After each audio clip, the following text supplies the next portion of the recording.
эта река, да, видите, да? Сейчас посмотрим, как тут вот. А где река? What?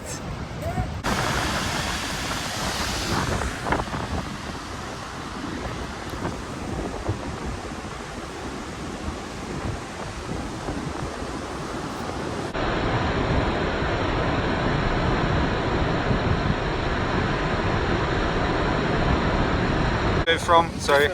Switzerland. I have to go. Yes, I know. Yes. And you're going to Anzop? To Sharm el-Sheikh. Would you like to recommend visiting Yes, Tajikistan? It's very nice. I love it. Name me 3 things that you love most of all in Tajikistan. The roads, the mountains, and the people. Смотрите на эту табличку. Написано 26 километров до Игнаба. Ну это же неправильно. Нужно это исправить. Вот из этого моста Айнинского района до Игнаба, ну если до начала Игнаба, то 26 может быть. Но если до самого где-то там середина, где села, там минимум 80 километров. Уж точно.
ना हाँ फोन हो शम पूरा जिंदगी में मैं तरफ करी आपने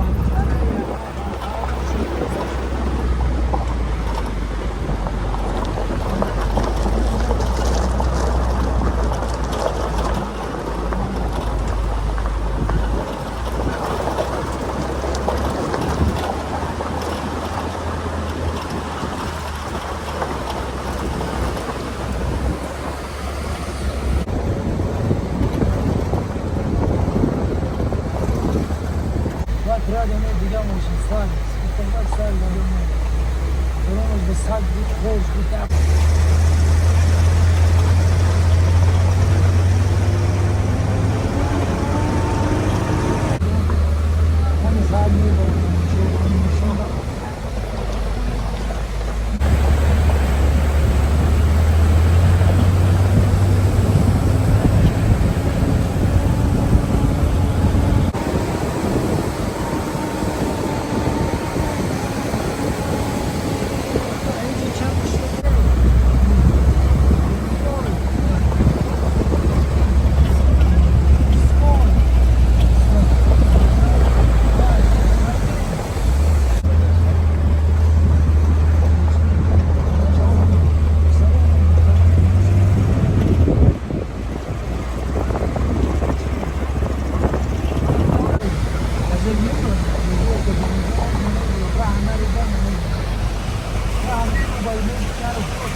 Dacia, jak to chcemy